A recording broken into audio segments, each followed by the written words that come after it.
Mother Knows Death, starring Nicole and Jemmy and Maria Q. Kane.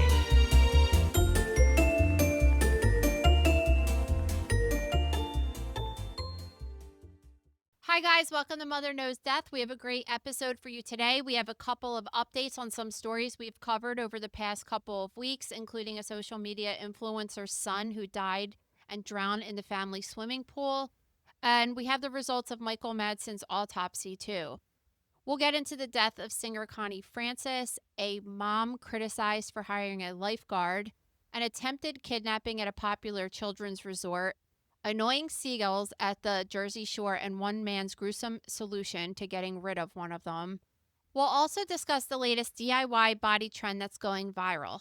All that and more on today's episode. Let's get into Michael Madsen's death.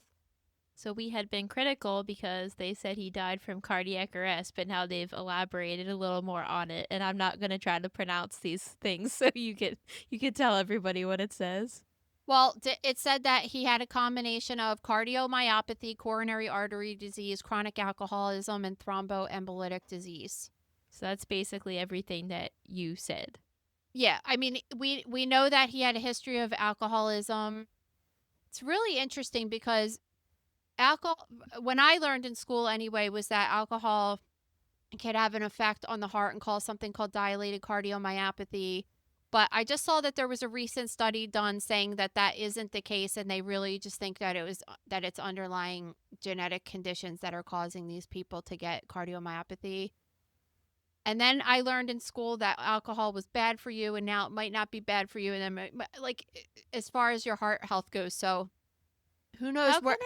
How can it not be bad for your heart if it's bad for other parts of your body? The thing is that there were studies done that showed that mild drinking could actually improve cardiovascular health, especially with the coronary arteries, right? I think we did actually talk about that maybe a year or two ago. And then now they just go back and forth and say that sometimes it has a good effect on the arteries and sometimes it doesn't. So I don't know where we're sitting right now, because the heart is just one of these things. Like, coffee's really bad for you. Okay, maybe 1 cup of coffee is actually good for you. You know, it goes back and forth all the time. So listen, I can't hear this coffee slander. It's the only vice I have. Just please let me have it. Oh, go ahead and have it. I don't care. But I mean, I love coffee too, not as much as I used to, but I do drink it almost every day still, but only like once because I can't sleep anymore. But regardless, so just drinking long term, if they're saying that he had chronic alcoholism, I'm assuming that they saw some kind of damage to the liver, either like a fatty liver disease or even early stages of cirrhosis could have been possible. He had coronary artery disease. Again, we can't exactly say if that was because of the drinking, but regardless, he was almost 60 years old. So that just happens when you age in certain different people too. Thromboembolic disease means that sometimes a thrombus is a blood clot and embolytic means it moves. So it means that he could have been having blood clots that were traveling around his body. So everything that happened, it's just because really it seems like he was having a poor lifestyle.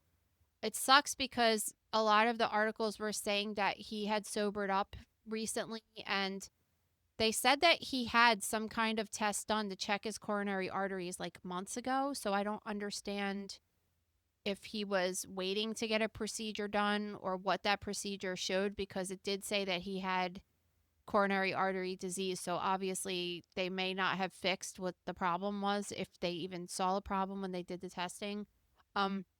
So, you know, I was thinking, we watched Kill Bill last week just because we talked about Michael Madsen, and I was like, I need to watch that again. I love that movie, both of them. And in that movie's from 2003. He was my age in that movie, and he looks pretty old. Yeah, I was just about to say that. Now when you put it in perspective and you're like, that was 20 years ago, I'm like, wow. He really did not look good for his age. Yeah. He just looked like he had, and I know that was part of his character, to look like he had a rough life. Like that was part of the character he was playing, but he looked like like he looked like he really did have a rough life. That wasn't makeup or anything. I mean, that's what he looked like back then.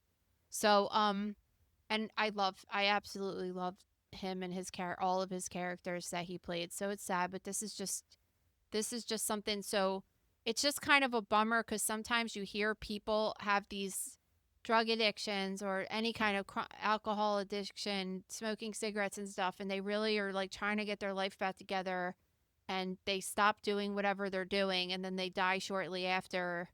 And you're kind of like, sometimes the damage is just so great that there's no going back from it, you know? Yeah.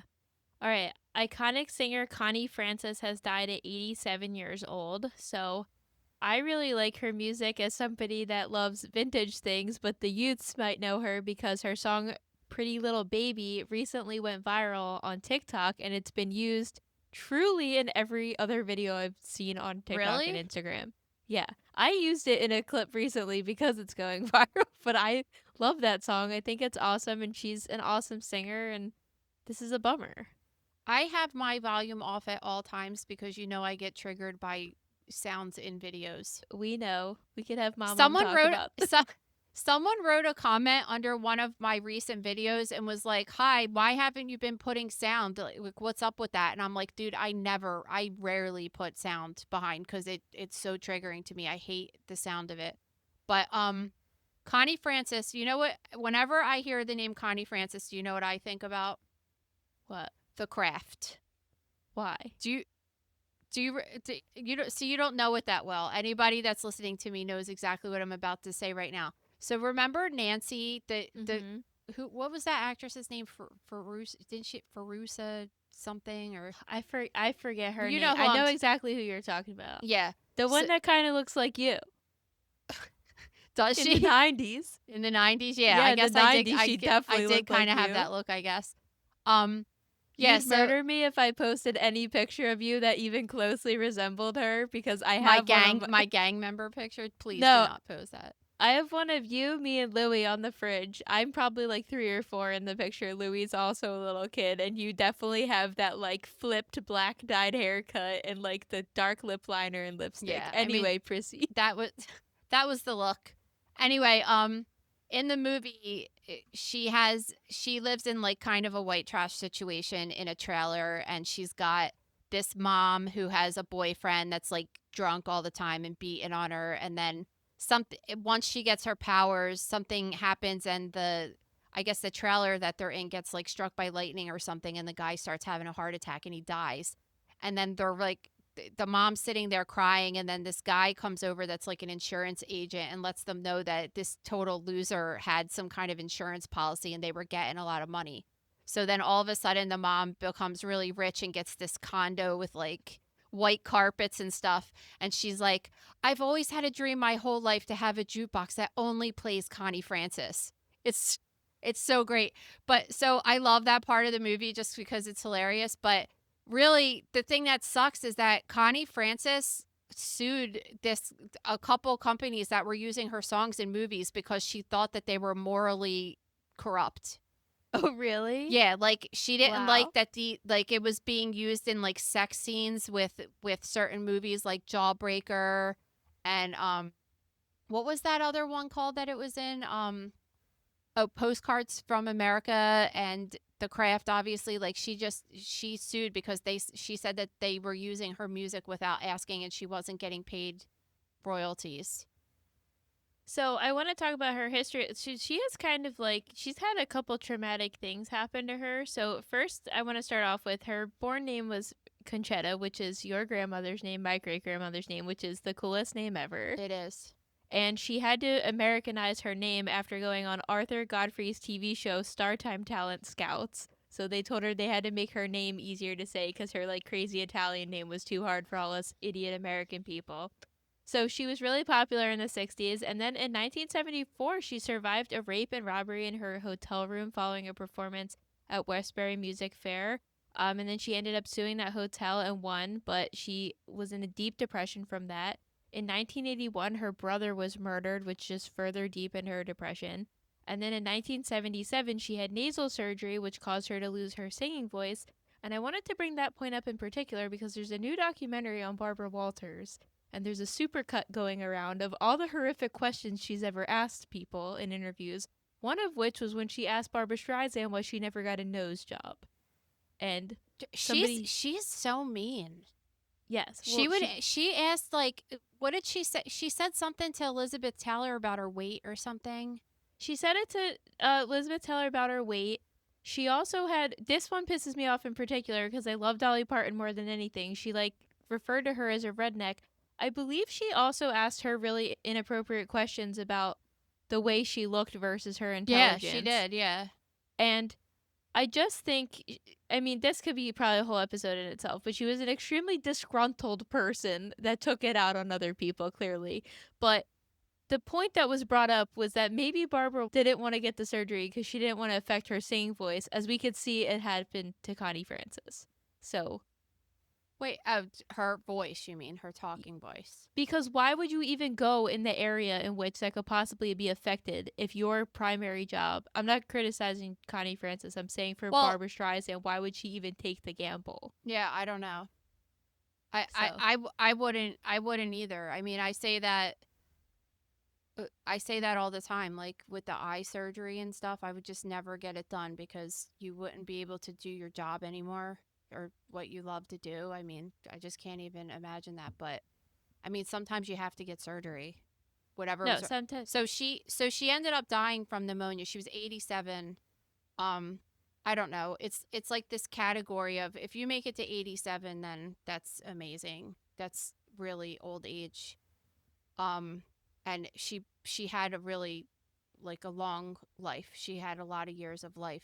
So I guess she had some kind of injury to her hip a few months or maybe even in the beginning of the year. And just sometimes with older people, if they get something as simple as like break their hip, it's like all of a sudden they just go downhill from there, and they could have been totally fine up until that point. But just being in the house, not being able to move around and things like that just can make them downgrade like very quickly. And that's what happened. She got some kind of infection and got it went into her lungs, and she died as a result of that.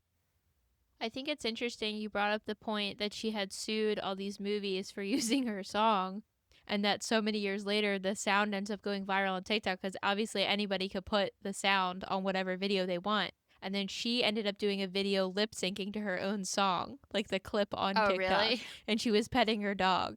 So that's amazing. And she was like, it's kind of crazy. I'm lip syncing to a song I recorded over 60 years ago. Yeah. So that was cool. I love her though. Yeah. I wouldn't mind to have a jukebox with Connie Francis playing all day, honestly. Exclusively. I don't know. The more I was hearing it, the more I was like, this is getting into horror movie territory where it's just in the back of my mind, this one particular verse all day long, and it can't go away. And it was like haunting me for a couple weeks. So I don't know. Definitely a bummer that she died. All right. That's how I feel about the 1-800 Cars for Kids. Oh my God. Thank you. No, seriously, you're it's not 1-800. It's 1-877. Sorry. It's this 1-877 Cars for Kids. This is not an ad either, but if you would like to advertise on our show, please feel free. God, that song is fucking brutal. It's brutal. Well, thanks, Jerk, for bringing it up, because now it's going to be in my head, and it's like on Curb when he was singing the J.G. Wentworth 877 Cashed Out. There's this one that always plays in between that plays in between the Phillies games on the radio. It's like some plumbing. Daniel's Plumbing in Philadelphia. It's like a doo-wop. And I sing it all day to Gabe. It's like so funny. I'm like, I can't help it. It's just stuck in my head. We're giving a lot of people free advertisement right now. Yeah, I don't know if these places are any good. I don't even know. Like, if you think about it, you're like, what are these? Oh, okay, it's a plumber. What's the other one? Cars for Kids. Like, what do they actually do? I don't even know. I just know the song. I never really looked into it. It's K-A-R-S, Cars for Kids.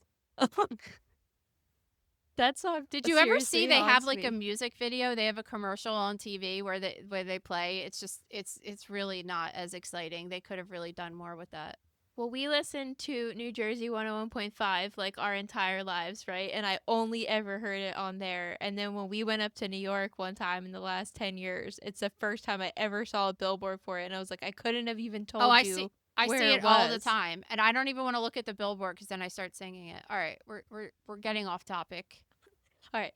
We reported a while back about influencer Emilie Kiser's 3-year-old son who died in an accidental drowning at their home. So more information's come out about that, including that she was out with her friends that night while her husband was at home with the toddler and their newborn son.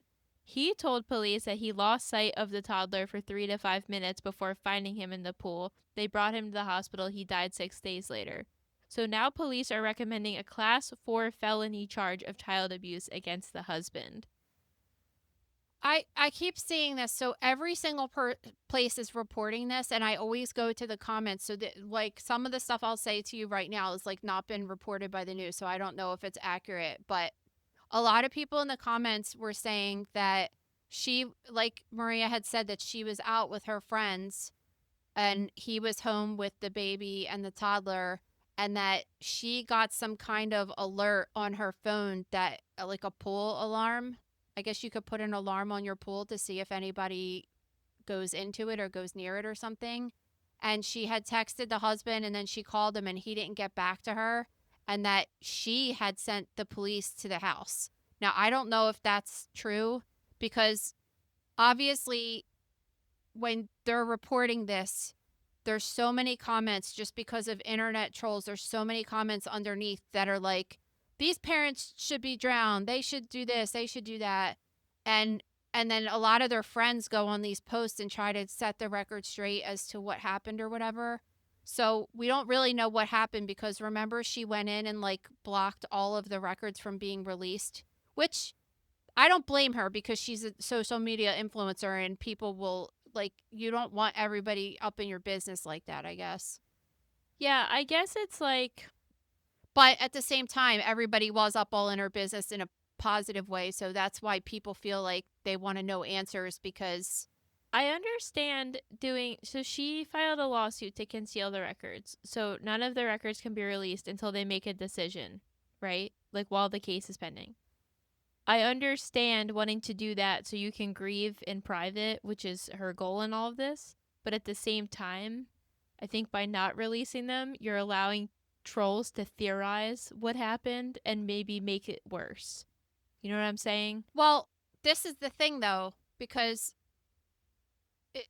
and I could be wrong because I don't know the details in this, but if people are assuming that there's more to this story, could they possibly be correct because now we're learning that he's getting charged? Like, I'm sorry, but if a guy is sitting on the couch, like, and goes to the fridge to warm up a bottle and the kid went outside and fell in the pool, I don't see that he would get charged with a child abuse felony.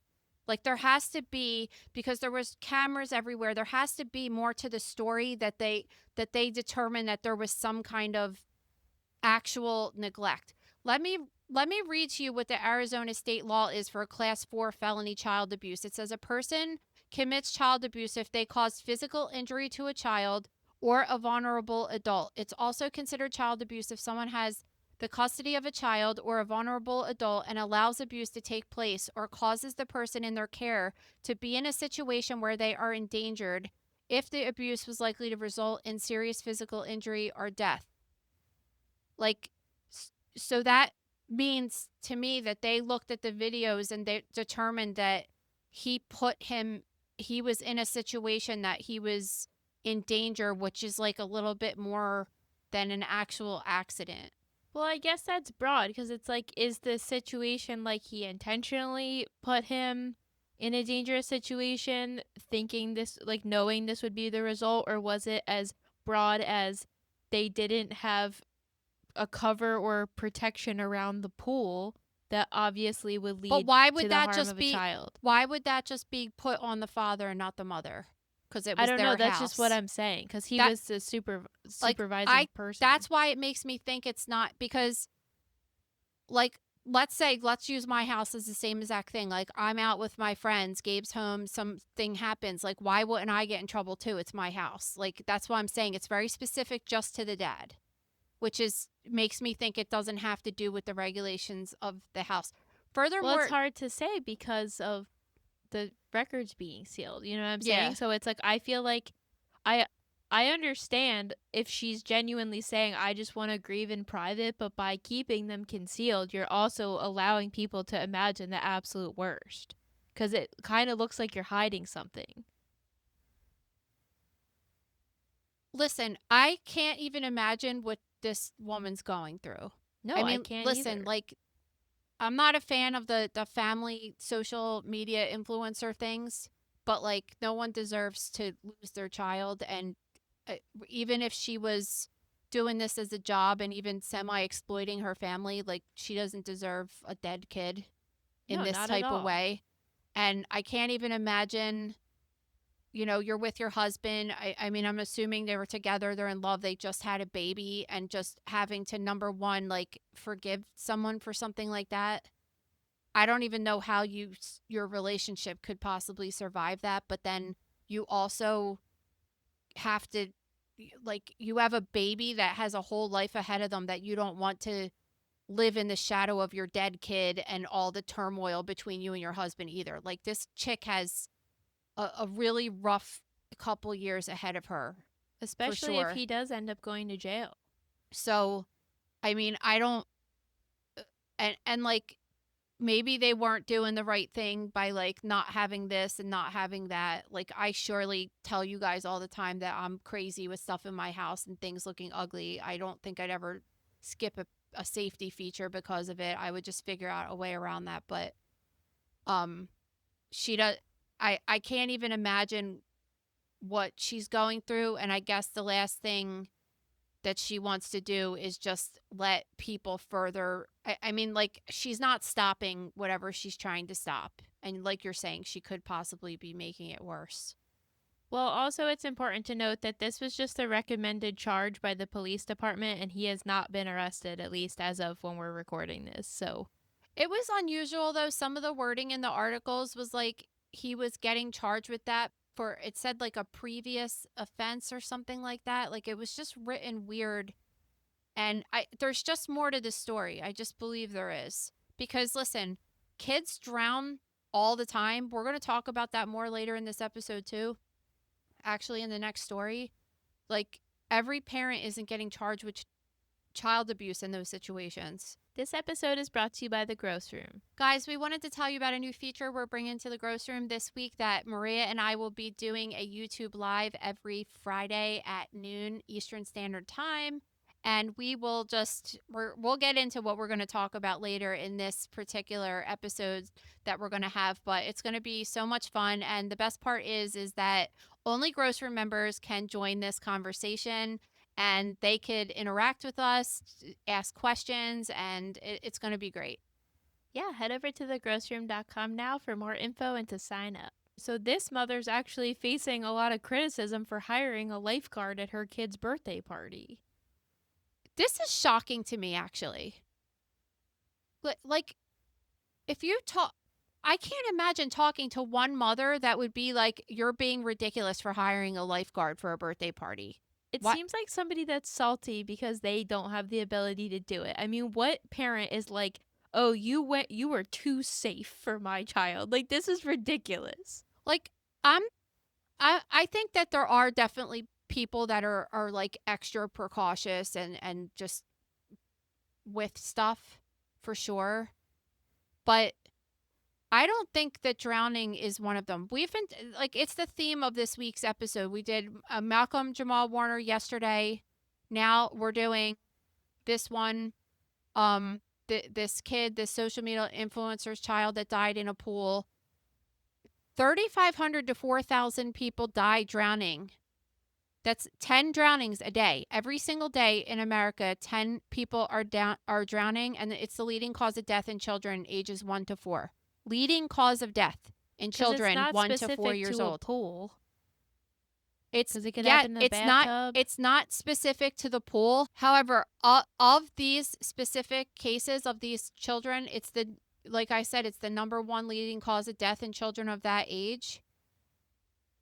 80% of children that die in this situation, 80% are at a pool or a hot tub at a home, a residential home, when there are adults present. That's an outrageous statistic. Think about that. Well, I So thought why would this mother be wrong for having a lifeguard at her house with a pool filled with little kids of that age range, especially? Well, I think this quote from the article is good, which is if everyone is watching, it means nobody is watching because everybody's glazing over. They're not really fully paying attention. And that is why a lifeguard is important because it's 100% their job. I've had 3 pool parties at the house for the kids' school, like their whole class comes, and I've gotten one of Gabe's friends' kids to come lifeguard every single one because I'll be outside and somebody will, can I have a drink? Do you have this? Do you have that? Running in the house, going here. Ultimately, it's my house. I'm the one that's responsible. And the moms are there. There's a lot of moms there, but like moms are talking to each other. They're not staring at their kid in the pool the whole entire time. And I know my kids know the pool. It's their pool. They feel comfortable with it.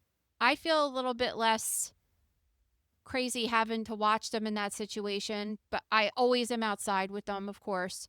But like other kids that had never been in my pool before, it certainly is. It's just scary. And it's my responsibility that owning the pool. For our 4th of July party, there were a lot of, it just was a little bit of a different situation because number one, there were 60 firefighters at my house that also can do rescue people if there's a situation. But adults were in the pool with the kids and everybody was just kind of like sitting there, and there wasn't, with the kids' pool party, it gets a little crazy because the kids jump in and they jump on each other, and there's just lots of different things that could happen. That's another thing, just besides drowning, like the kids jumping in the pool and hitting another kid underneath might incapacitate them that they can't come up to the water. And people just need to get it through their head that when a person drowns, it's quiet. It's not this like flailing in the water and water splashing everywhere. And before you know it, you turn around. If the kid's upside down in the pool, like you might not be able to get them back after that. It's Yeah. so scary, and I think I'm actually shocked by it that people aren't like, wow, that was genius of you to do that. Because there just always has, this is always playing into my theory of you could give all your money to kids dying from cancer and whatever. Somebody's going to always think you're an asshole. Like, it doesn't matter. This mom did the right thing. Most people can agree everything she did was right and safe, but there has to be one bitter Betty over in the corner that's like, you really hired a lifeguard? That's so dramatic. Like, is it? And like, it's my I don't money, think so mind so. your business, bitch. And listen, like a lifeguard is also a false sense of security. I think it's definitely better because like when I have Amelia, her name is, come over to my house, she is sitting on the side of the pool looking into the pool. She's not sitting with us, hanging with us, partying. She's sitting there. She's got a whistle and she's looking at the kids in the pool. And her only job is to sit. It's not to socialize. It's to sit there and look at the kids in the pool. And she has a whistle and she uses it and she yells at them when they're getting out of line. And I think that scare kids. Because if I was like, guys, stop it. They don't listen to me when I talk. Like I say that all the time. Like I could say that. But if Amelia's there, she'll blow her whistle and shit. They get scared. They get scared of her. You know what I mean? And I don't think it's bad at all, honestly. And there's plenty of like all around you. There's swim clubs and there's all kids that are in. They do swim and stuff. There's plenty of kids that would be willing to do it, like younger kids, college kids, and stuff like that. And I mean, obviously, like everybody can't afford to do that, but I definitely don't think that people should be saying that that's dumb. No, and they're saying that if a lifeguard isn't in your budget, that you could use this water watcher system, which is basically just adults switching off on who's watching them at any given Exactly. time. Yeah, and there's always, parents always come to the party and you could be like, all right, you're on for 10 minutes and then we'll switch and stuff. Like, kids are kids. And when you hear that the leading cause of death at that age range is from pools, that should be your number one focus to make sure that they're protected from that pool. All right, so this family was at the Great Wolf Lodge in Virginia when a man went up to their 7-year-old son, placed his hand on the boy's head, asked him to remove his towel and go down the slide with him, and then when the boy tried to get away from him, the guy grabbed his shirt. So of course the family's freaking out and calls police. They review cameras and then find that the guy was a guest in the hotel. There should never be a situation where there is a single man that is staying, a single person in general staying at that hotel without a child. There is absolutely nothing there to do without a child. That is exactly what I was going to say. I think people, everybody makes fun of me for it. I live in this world where, you're guilty until you prove innocent, right? But, people really need to be more observant of adults that are in these children places without their own family members, right? Like these single people walking around. It's not, it's weird. Except in Disney World, then it's completely acceptable. But it's not really acceptable in Disney World, honestly. No, but adults go to Disney World. It is Yes. it's a very interesting thing because there'll be, because the thing is that there are adult things to do in Disney World, like eat, and you could drink wine, and you could go or you could go on rides too if you want to do that, right? Totally. Great Wolf Lodge is first of all, it is the worst place in the world that I've ever been on the planet. It's torture for a parent. I brought my kids there once because I try not to be that kind of parent that's like, I'm not doing anything because I can't stand to be in these environments. But it's just a nightmare of bacterial infection, gross, pool. It smelled like chemicals so bad, and just lots of people, and expensive for nothing, and just the whole entire thing of it was terrible. I hate that place. But there's nothing there that's for adults. There's just nothing there that's for adults. I guess in theory, adults like going on water slides and stuff too, but it's just weird because that whole entire place is geared towards children. So I would be suspicious of anyone going there alone, because it's not. I guess it's a hotel, but there's other hotels around. Why would you go there? Why would anyone in their right mind want to be there unless they had to be there with their kids? That's what I'm trying to say. Yeah, it really is the worst place on earth. It's not Disney's different, but whatever. I just wanted, listen, if you're thinking about pedophiles and stuff, where are they going to go? They're going to go places where there's children. That's why they're teachers, and you know what I mean? They put themselves in situations where they could have access. No, it's really disturbing. At least in this case, this guy got arrested, was denied bond. Thank God. Where was this at? It was in Virginia, but the man was from North Carolina. But Okay. he's being held in a Virginia Well, jail. go Virginia. Rightfully so. Yeah. Go Virginia, because I don't think people are often in Virginia's corner. We have a story of a case later on tomorrow's episode of a person that got bail for an unthinkable. So, good for Virginia in this case. All right, what about? So this next case that we're going to talk about is local to us in Jersey, down the shore, and it happened last year actually, but I guess the guy just got sentenced or whatever. This really isn't surprising to me. Is it surprising for you? This guy in Wildwood, he was in Wildwood. He's from Cape May. His daughter was holding French fries, and a seagull swooped down and tried to grab one, which anybody that goes to I don't know if seagulls are at every single beach, but they're local to here, right? Every single person. We have to start this by really describing the seagulls, though. They're a problem. They associate people with food. Lillian got pooped on one last year. Getting pooped on by one is not that big of a deal. The thing is that they become violent. If you're carrying a piece of pizza and walking up the boardwalk, it will come and take it off your plate. They will attack you. If you're holding French fries and one falls on the ground, there'll be a swarm of them that come near you. But it is well known as a Jersey person that they are off limits to try to hurt. They're migratory birds. You're not allowed to touch them, and there's signs all up over the place that say that you could get in a lot of trouble for doing it. So in this case, the seagull swoops down to get the french fries from his daughter. He takes said seagull and then doesn't just like hurt it. He decapitates the bird in front of other people, goes up to workers on the boardwalk and asks them if he could dispose of it somewhere. Obviously, people are horrified. They call police. He's arrested. And now he's been indicted by a grand jury for animal abuse. How did he take the head off? He ripped it off, or he like cut it off with a knife or something? Dude, They I don't say it. They know, just say and that they So all I'm picturing, because I've been to Wildwood a million times, I'm picturing walking up the boardwalk and some guy holding the head. I think he thought he was like a hero. yes, Like, why- I do too. Why Which is why wouldn't you hide that shit? Honestly, when it said this went down in Wildwood, I was like, obviously it happened there. Like, Yeah. where else would it happen? Yeah, this would never the happen in Jersey Ocean Shore. City, please. No, no matter how he took the bird's head off, whether he like ripped its head off or cut it with a knife, it's so disturbing. And he just did it in front of other people. Yeah. Can you imagine just He like, did it as like a trophy because everybody, I mean, like, I guess from his perspective, like, everyone hates the seagulls and they suck. So he was like, yeah, I did something about it now. Like, I'm the hero. And everybody was like, yo, dude, you took that way too far. can you imagine? I picture us as a family just walking down the boardwalk, drinking our Coke, eating some crab fries, and looking over and being like, what a is psycho, happening? yeah.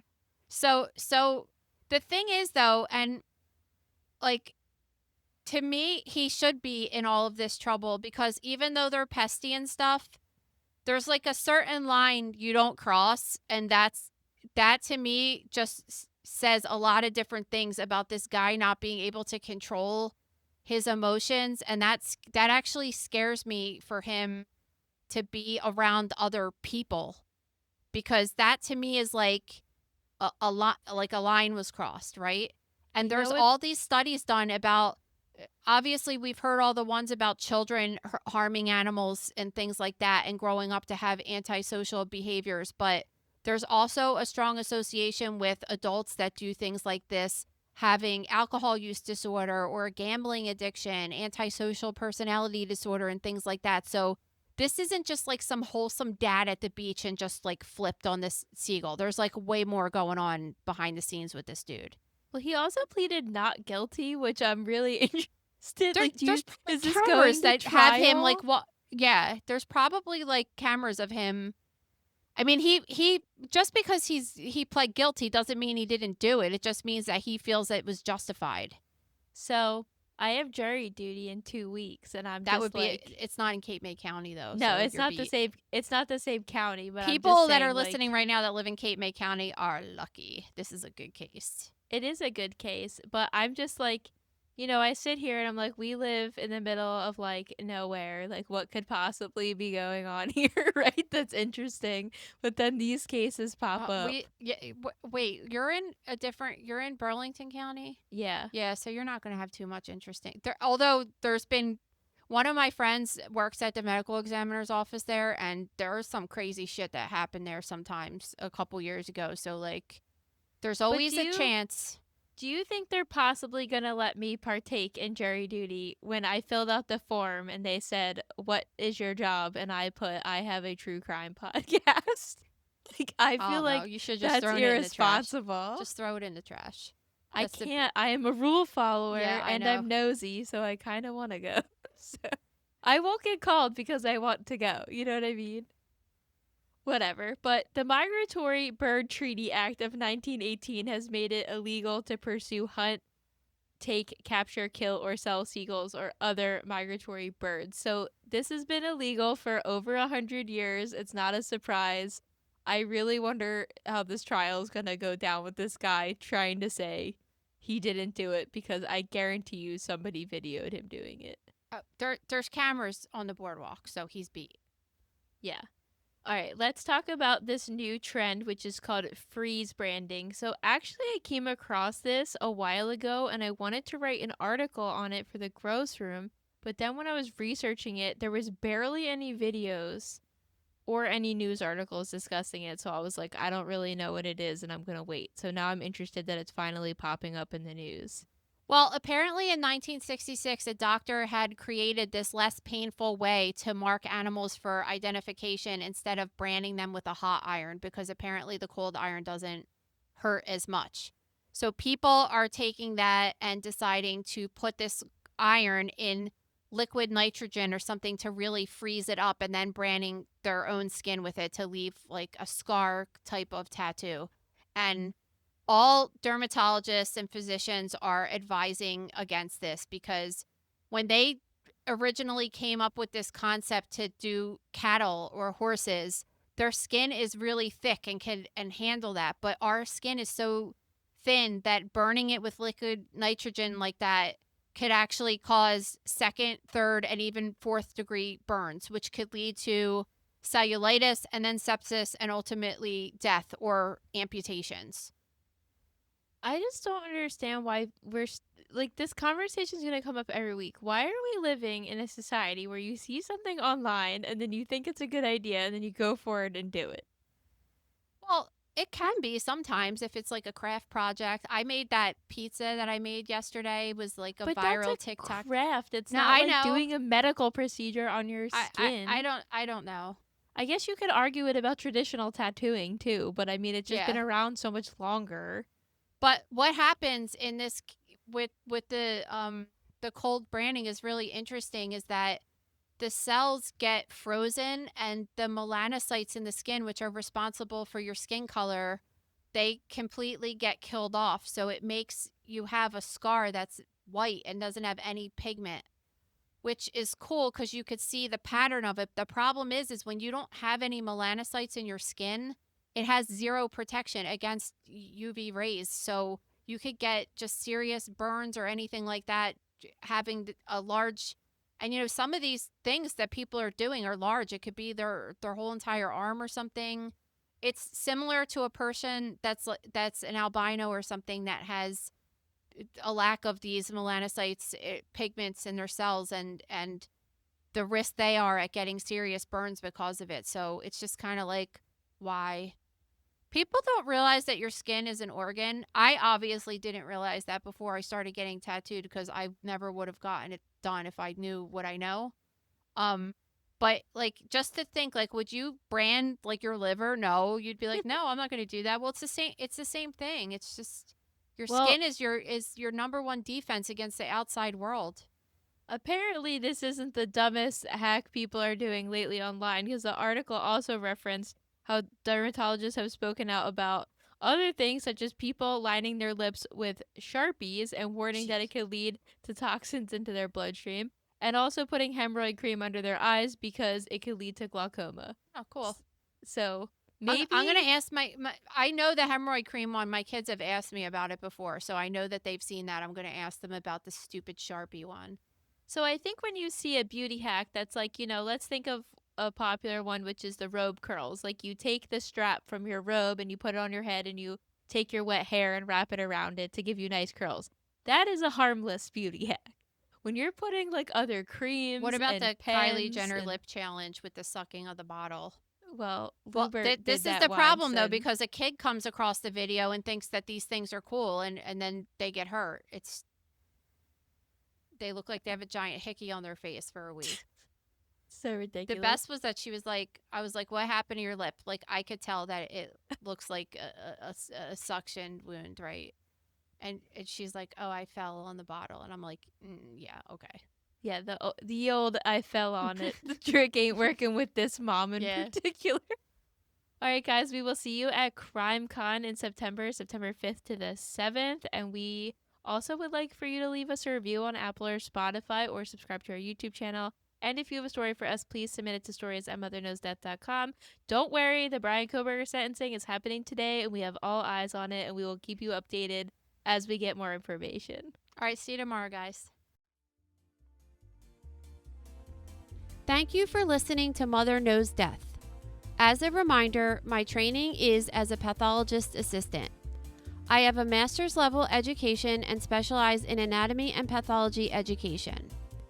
I am not a doctor, and I have not diagnosed or treated anyone, dead or alive, without the assistance of a licensed medical doctor.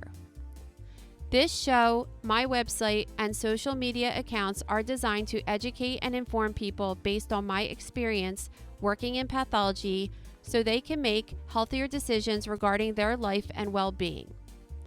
Always remember that science is changing every day, and the opinions expressed in this episode are based on my knowledge of those subjects at the time of publication. If you are having a medical problem, have a medical question, or are having a medical emergency, please contact your physician or visit an urgent care center, emergency room, or hospital. Please rate, review, and subscribe to Mother Knows Death on Apple, Spotify, YouTube, or anywhere you get podcasts. Thanks.